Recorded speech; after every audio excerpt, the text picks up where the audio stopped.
Every time that I see my father's hands, I see poetry. Metaphors of struggling beauty written on palms of resilience, their titles, Poverty and Brilliance. I liken the tears that fell from my father's eyes into the school hallways that he swept to the first drops of rain that hit starved and cracked soil. Only the love that soil had for that first refreshing drop withers in comparison to the love that those school hallways represented of my father's love for me. You see, not every man is strong enough to leave behind every single one of his desires, so that his children could experience every single one of their desires.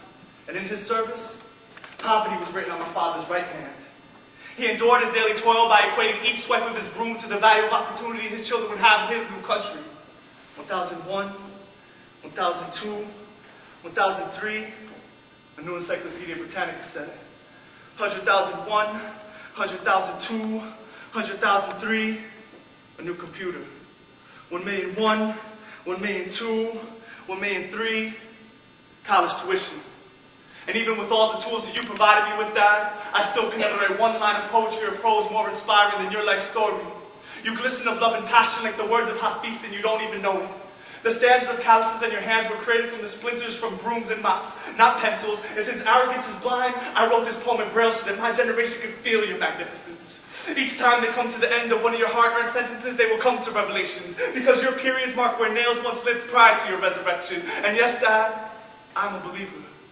I believe that God is good to those who are faithful. And even though I wasn't there on the night when brilliance blossomed from a bud on your left palm, I can see everything that happened clearly. Doubt crept into the corners of your mind like Satan slithering his way towards Adam on a branch and mocked you. He said, even with your long days struggling for your pitiful savings, you think your son really has a chance?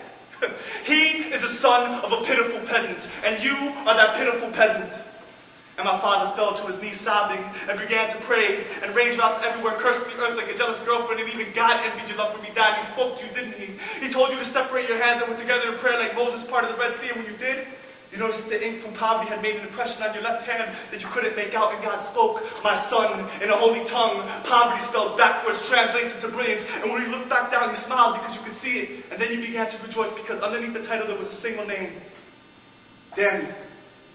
You see, I am the brilliant poem my father wrote with the ink he extracted from his humble heart. My sole purpose for performing spoken word is to make my father the most famous poet ever heard. And tonight I'll cry thinking about how much I love him. And raindrops everywhere will curse the earth, and even God will be jealous. And my tears will wipe away the footprints past of poets on the stage and polish the surface into a mirror. And I wish that my dad were here tonight, but if he were, I'd invite him up on stage and ask him to look down and see his true reflection. His broom now a scepter bathed in 1,000,003 rubies. His janitor outfit replaced by the finest silk, a crown upon his head. And I bow down to honor this king and offer him my 2 palms to pay my respects. Their titles, appreciation and gratitude.